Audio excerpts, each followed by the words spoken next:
찬양을 부르면서 마음에 그러한 소원함이 생겼어요. 주님의 이름으로 인해서 정말 다시 한번 심장이 뛰었으면 좋겠다. 그러한 소망을 갖게 됐습니다. 오늘 찬양이 특별히 저에게는 말씀을 제가 준비한 것과 많이 이렇게 일치가 돼서 더 그런 간절함이 있었던 것 같아요. 말씀 히브리서 4장 14절 말씀 우리 함께 한 절만 보겠습니다. 다 같이 봉독합니다. 시작. 그러므로 우리에게 큰 대제사장이 계시니 승천하시니 곧 하나님의 아들 예수시라. 우리가 믿는 도리를 굳게 잡을지어다. 아멘. 예, 오늘 찬양이 예수님에 대해서 예수 그리스도를 높이고 예수 그리스도를 선포하고 그렇게 많이 찬양을 했잖아요. 오늘 함께 이 히브리서 말씀을 통해서 하나님의 말씀을 함께 나누고자 합니다. 이 성령의 감동으로 기록된 말씀. 근데 이제 이 히브리서는 기록자가 확실하게 확인되지는 않았어요. 그러나 수신자는 아마도 흩어져 있는 유대인을 중심으로 한 그러한 교회에게 이 편지가 보내졌을 것이다라고 봅니다. 그리고 기록의 연대는 1세기 중반으로 보고 있고요. 이 편지를 받는 자들의 배경은 고난과 박해의 상황 가운데 있었던 것으로 우리가 본문을 계속 읽어가다 보면 알 수가 있습니다. 히브리서의 중심 내용은 예수 그리스도의 정체성이에요. 그리고 예수 그리스도가 하신 그 사역에 대한 것을 기록하고 있어요. 당시 고난받는 그 백성들에게 박해 가운데 있는 그 그리스도인들의 삶에 대해서 그들의 삶을 조명하면서 정말 구원받은 자는 어떻게 살아야 되는가 그 삶을 설득하면서 논리적으로 권면하고 그렇게 말씀하고 있습니다. 본문 4장 14절을 보면은 우리에게 큰 대제사장이 계시다라고 말씀하고 있어요. 그리고 승천하시니 곧 하나님의 아들 예수시라라고 말씀하고 있어요. 큰 대제사장 그리고 승천하시니 곧 하나님의 아들 예수, 이것이 말씀하는 것은 바로 예수님의 정체성을 말하고 있어요. 예수님이 무엇을 이 땅 가운데 오셔서 하셨는지를 알려주고 있어요. 대제사장의 역할은 무엇인지 우리 잘 알죠? 구약시대 이스라엘 백성과 하나님과의 그 관계, 언약의 관계를 유지하도록 하기 위해서 하나님께서 주셨던 율법 가운데 그 율법을 주시면서 함께 제사의 규례를 주셨잖아요. 제사를 통해서 하나님과 관계가 어긋나거나 죄를 범했을 때 제사를 통해서 다시 하나님과의 관계를 유지하고 회복하고 그 언약의 관계를 계속해서 이어갈 수 있도록 제사를 주셨어요. 제사는 굉장히 중요한 거죠. 그리고 그 제사를 맡아서 인도할 중재자로 제사장을 임명해 주셨잖아요. 그랬는데 이 중재자로 제사장을 선택했는데 이 구약의 내용을 빌어서 지금 이 히브리 기자는 말하고 있습니다. 예수님이 우리의 대제사장이 되신다. 하나님과 우리의 그 중간의 중재자 대제사장이 바로 예수님이 되신다라고 했어요. 예수님이 그 대제사장인데 여기에 보니까 큰 대제사장이라고 했잖아요. 왜 큰 대제사장이라고 했을까? 그 말씀은 히브리서 여기 5장 1절부터 4절을 보다 보면 있는데 제가 요약해서 말씀을 드리면 구약의 대제사장은 사람 가운데 택했어요. 그렇죠? 그렇기 때문에 사람이었고 그 다음에 그는 사람이었기 때문에 연약함 가운데 쌓여 있다라고 기록하고 있어요. 그는 백성의 죄를 속죄하기 전에 자신과 자신의 가족들의 죄를 먼저 속죄의 제사를 드리고 백성들을 위해서 또 제사를 드렸어요. 그리고 물론 하나님께서 이 제사장도 존귀하게 선택하시고 부르셔서 그 일을 할 수 있었지만 사람으로서 아론의 반열을 통해서 제사장이 세워졌어요. 그렇죠? 그리고 이렇게 매년마다 또 그때 필요할 때마다 제사를 계속해서 드려야 했습니다. 이렇게 볼 때 구약의 대제사장의 그 역할은 어땠냐? 불완전했다는 거죠. 그리고 일시적이고 임시적이었어요. 영원하지가 않았어요. 그리고 너무 연약했어요. 그리고 이 제사가 볼 때 이 제사가 항상 매번 이렇게 그 죄가 있을 때마다 나가야 했기 때문에 굉장히 어려움이 많이 있었겠죠. 그런데 예수님의 그 대제사장직을 보면은 히브리서 5장 5절에 보면은 예수님께서 5장 5절에 보면은 또 이와 같이 그리스도께서 대제사장 되심도 스스로 영광을 취하심이 아니요. 그러니까 아론의 계열에서 제사장을 임명한 것처럼 부르신 것처럼 하나님 부르셨던 것처럼 예수 그리스도의 이 대제사장직도 스스로가 아니라 하나님께서 너는 내 아들이니 내가 오늘 너를 낳았다라고 말씀하시면서 내가 영원히 멜기세덱의 반차를 따르는 제사장이라 이렇게 말씀해 주셨다는 거예요. 예수 그리스도의 제사장직은 아론 계열이 아니라 멜기세덱의 그 반열을 따라서 되어진 영원한 제사장이다라고 기록하고 있어요. 근데 멜기세덱이라는 것은 우리가 이 시간 다루지 않겠어요. 너무나 그거는 좀 범위가 있기 때문에. 그러나 이렇게 내가 영원히 대제사장이 되리라. 뿌리부터가 달라요. 예수 그리스도의 그 대제사장이 되신 그 뿌리부터가 다른다는 거죠. 그리고 이 예수 그리스도의 대제사장은 오직 불멸의 생명의 능력을 따라 되었다라고 기록하고 있어요. 그리고 율법으로 인한 것은 온전하게 하지 못하지만 우리에게 더 큰 소망이 주어졌다라고 기록하고 있습니다. 이러한 대제사장은 우리에게 합당하고 거룩하고 악이 없고 더러움이 없고 죄인에게서 떠나 계시고 하늘보다 더 높이 되신 자라라고 예수 그리스도를 말씀하고 있습니다. 그는 대제사장들이 먼저 자기 죄를 위하여 다음에 백성의 죄를 위하여 날마다 제사 드리는 것과 같이 할 필요가 없으니 그는 예수 그리스도는 단번에 제사를 드려 우리의 속죄를 이루셨다라고 기록하고 있습니다. 율법은 약점을 가진 사람들을 세웠거니와 율법 후에 하나님께서 맹세의 말씀으로 하신 것은 영원히 온전하게 되신 아들을 세우심으로 이루셨다는 것입니다. 염소와 황소의 피가 그것을 이제 제사를 드리고 제물을 태워서 그 죄를 뿌림으로 부정한 자를 깨끗게 하는 그러한 정결함의 그 거룩함을 이제 하나님께서 제사 제도를 통해서 주셨는데 그것도 이 제사를 통해서 우리를 깨끗게 하신다라는 그런 언약 가운데 두셨는데 하물며 영원하신 성령으로 말미암아 흠 없는 자기를 하나님께 드린 그리스도의 피가 어찌 너희 양심을 죽은 행실에서 깨끗하게 하고 살아계신 하나님을 섬기게 하지 못하겠느냐라고 말씀하고 있어요. 흠 없는 예수 그리스도가 자기를 제물로 드려서 우리를 깨끗게 하신 그 피가 온전히 우리의 속죄를 이루셨다는 거죠. 네.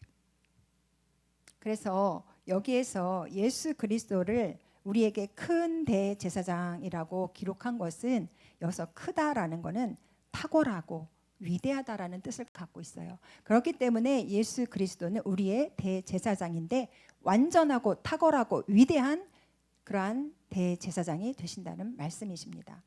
여러분, 그 다음에 여기 보면은 승천하신 이 곧 하나님의 아들 예수시라라고 또 예수님에 대해서 말하고 있죠. 이것도 예수님의 정체성이에요. 예수님은 하나님의 아들로서의 구원자라는 것입니다. 하나님의 아들에 대한 설명을 보면 히브리서 1장에 쭉 나와 있어요. 그래서 아들을 만유의 상속자로 세우셨다고 했어요. 그리고 그를 통해 모든 세계를 지으셨다고 했어요. 그러니까 예수 그리스도는 상속자이시면서 창조자이시라는 거죠. 상속을 주는 자와 받는 자가 어떤 관계에 있습니까? 생명의 관계에 있어요. 그렇죠? 아버지와 아들의 관계는 생명의 관계예요. 그래서 하나님 아버지와 그 아들 예수 그리스도는 생명의 관계 가운데 아버지의 모든 소중한 권리를 예수 그리스도께 다 위임하셨어요. 하나님의 창조의 모든 것이 예수 그리스도께 다 위임되셨다는 거죠. 그분은 하나님의 영광의 광채이세요. 그리고 본체의 형상이세요. 그래서 하나님을 이 땅 가운데 완전히 드러낸 계시자로서의 예수 그리스도라는 것이에요. 예수 그리스도를 본 자는 하나님을 본 자예요. 빌립이 예수님께 말했죠. 주여 원하건대 하나님 아버지를 좀 보여주세요라고 했을 때 예수님께서 빌립에게 말씀하시죠. 내가 그렇게 오래도록 나랑 같이 있었는데 아직도 아버지를 보여달라고 하느냐? 나를 본 자가 아버지를 본 자다라고 예수님께서 그렇게 말씀하십니다. 예수 그리스도께서 이 땅 가운데 오신 것은 하나님의 완전한 계시자로서 이 땅 가운데 오셨다는 것이에요. 그분은 또한 히브리서 1장 3절에 보면 말씀의 능력으로 만물을 붙드셨다 그랬어요. 세상을 지금도 말씀의 능력으로 붙들고 계세요. 세상을 유지하고 계신 분이 예수 그리스도세요. 그리고 그 세상을 지금 통치하고 계신 분이 예수 그리스도라는 것입니다. 그분은 죄를 정결하게 하는 일을 하셨어요. 우리를 죄에서 벗어나게 하고 하나님께 돌아오게 하시는, 우리를 죄 없이 하시는 분이 바로 예수 그리스도, 그분이 속죄자라는 것입니다. 높은 곳에 계신 지극히 크신 이의 우편에 앉으셨다라고 말씀했어요. 여러분,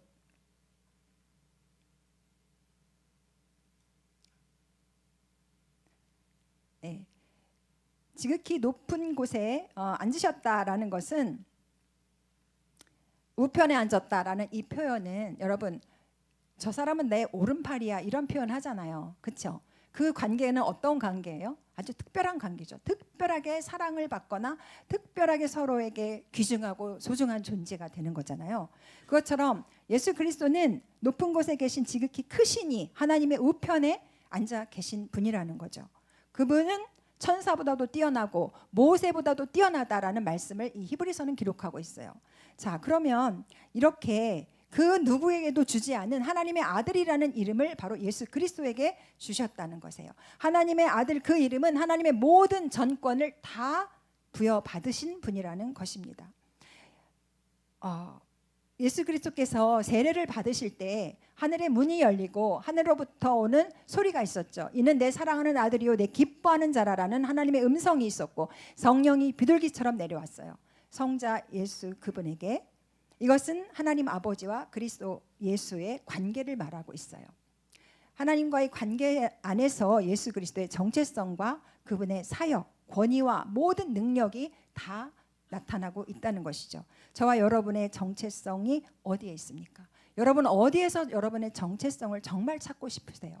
여러분이 하나님과의 관계를 떠나서는 여러분은 정체성이 없는 거나 똑같아요. 여러분의 정체성은 하나님 아버지와의 그 관계 가운데 있을 때 여러분의 정체성이 있는 줄로 믿습니다. 그 정체성은 뭐예요? 하나님의 자녀된 정체성이라는 사실이죠. 여러분, 그것을 떠나서 여러분이 어디에 가서 여러분의 정체성을 찾을 수 있겠습니까? 예수님의 정체성과 그 구원의 사역은 하나님의 아들이라는 것에 근거했어요. 여러분, 저도 마찬가지입니다. 하나님의 자녀된 그 근거, 거기 안에서 우리의 정체성과 우리의 삶이 온전히 이루어질 줄로 믿습니다. 여러분, 히브리서 4장 14절에 보면은, 다시 보면 그 하나님의 아들 예수님은 승천하신이라고 했어요. 승천하시니. 승천하셨다라는 것은 여러분 우리가 잘 알다시피 땅에서 하늘로 올림 받았다는 거잖아요. 하나님 우편에 앉으셨잖아요. 하나님의 그 자리는 승리의 자리예요. 승리의 자리. 승천은 구원을 완성하는 거고 믿음을 완성하는 자리예요. 여러분, 우리 인간은 혈과 육에 속해서 죽음을 통하여, 예수님께서 이 땅 가운데 오셔서 십자가를 지신 것은 우리가 혈과 육에 속했기 때문에 예수님은 직접 그 죽음을 통해서 죽음의 세력을 잡은 그 마귀를 멸하시기 위한 것이었고, 또 히브리서 2장 15절에 보면 또 죽기를 무서워함으로 한평생 매어 종로를 타는 모든 자들을 놓아주려 하심이라. 여러분, 우리가 마귀에게 붙잡혀서 한평생 종로를 타는 그러한 자가 되었다는 거예요. 하나님과의 관계가 깨어짐으로 인해서. 그러나 그러한 우리를 다시 그 죽음 가운데서 건지시고 살리시기 위해서, 죽음을 이기고 죽음을 극복하고 죽음을 초월해서 그 죽음을 넘어가는 그러한 자들로 우리를 하나님께서 구속하시기 위해서 이 땅 가운데 오셨다는 것입니다. 자, 지금 히브리서 기록자가 유대인 기독교인들에게 예수님에 대해서 막 설명을 하죠. 막 천사와 비교하고, 제가 여기선 다루지 않았지만 천사와 비교하고 모세와 비교하면서 하나님의 아들 예수 그리스도를 계속 이야기하고 있어요. 왜 그랬을까요?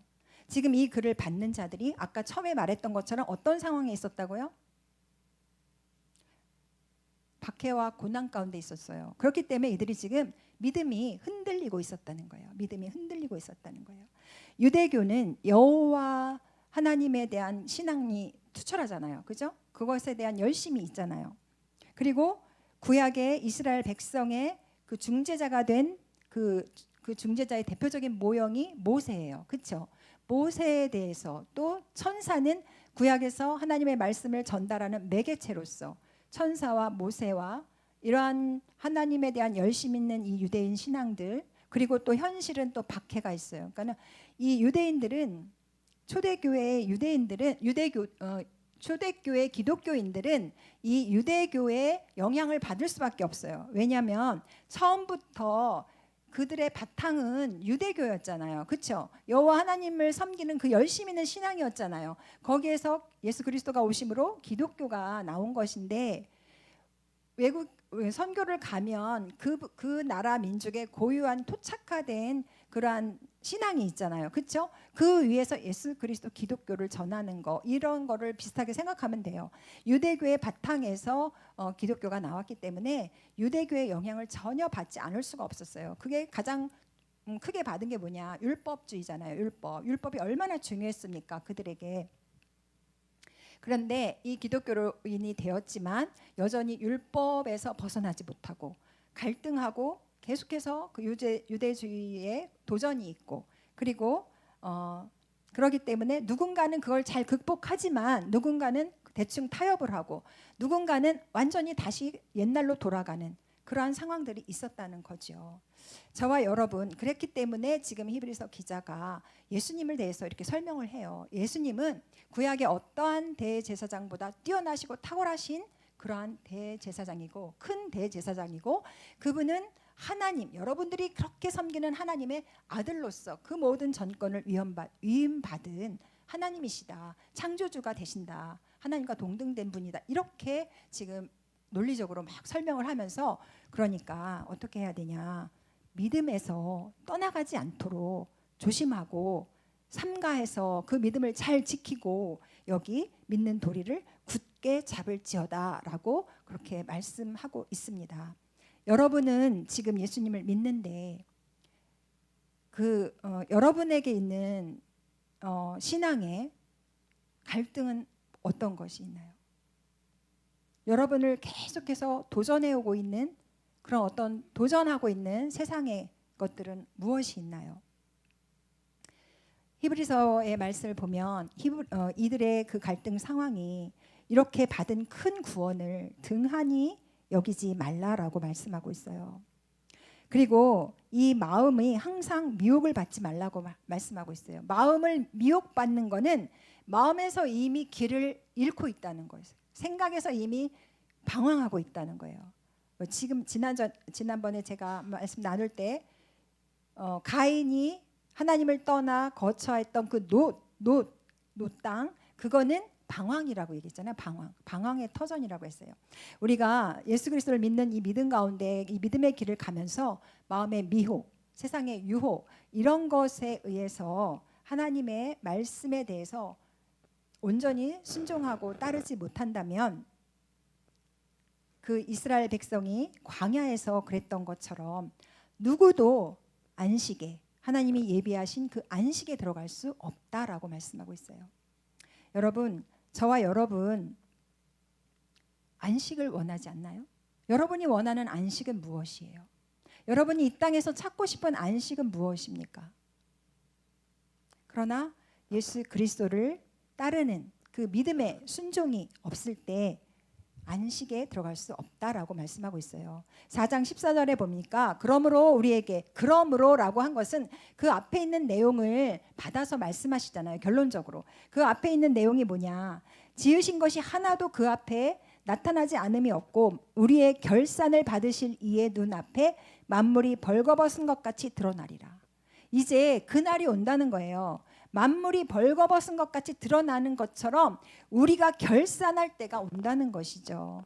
그것을 피할 수 있는 사람, 그것을 비켜갈 수 있는 사람은 아무도, 단 한 사람도 없다는 것입니다. 그렇기 때문에 오늘 히브리서 기자가 저와 여러분에게 말씀합니다. 세상은 우리의 믿음의 삶을 살아갈 때 세상과 우리는 충돌할 수밖에 없습니다. 내 안에 그 어떠한 것이, 또 외적인 그 어떠한 공격이 반드시 갈등과 도전을 가져오게 한다는 것이죠. 그러나 오늘 믿음의 도리를 굳게 잡으라는 이 말씀을 여러분 기억하시기를 바라는데, 믿음의 도리라는 것은 뭐냐면 고백이에요. 우리의 신앙의 고백을 말하고 있어요. 우리의 그 믿음의 신앙을, 그 고백을 확실히 하라 라고 말씀하고 있습니다. 왜? 그 예수님은 탁월한 위대한 우리의 구원자, 영원한 중재자가 되시기 때문이라는 것입니다. 여러분, 죽음까지도 이기신 예수 그리스도, 우리의 믿음의 시작이고 우리의 믿음의 완성이신 그 예수 그리스도 앞에 모든 것이 드러날 그 때를 우리가 기억할 수 있기를 바랍니다. 여러분, 하나님의 말씀을 따르고 순종함으로 인해서 그 믿음의 그 신앙의 고백을 굳게 함으로 인해서 하나님이 예비하신 그러한 영원한 안식에 들어갈 수 있는 그러한 믿음의 저와 여러분 되기를 주님의 이름으로 축복합니다. 아멘. 잠깐 기도합니다. 살아계신 하나님 감사합니다. 오늘 우리 가운데 예수 그리스도가 우리의 탁월하고 위대한 영원한 대제사장 되심을 알게 하시고 그분을 온전히 따르는 믿음 가운데 굳게 서라고 그 예수 그리스도를 굳게 잡으라고 우리 가운데 말씀하여 주셔서 감사합니다. 하나님, 우리의 모든 상황과 형편을 아시는 주님, 그 모든 상황과 형편 가운데서 정말 우리의 생명 되신, 생명의 길 되신 예수 그리스도, 그분을 굳건하게 붙잡을 수 있는 우리 모두가 될 수 있도록 이 시간 각 사람 가운데 성령님 임하여 주시옵소서. 감사합니다. 예수 그리스도의 이름으로 기도합니다. 아멘.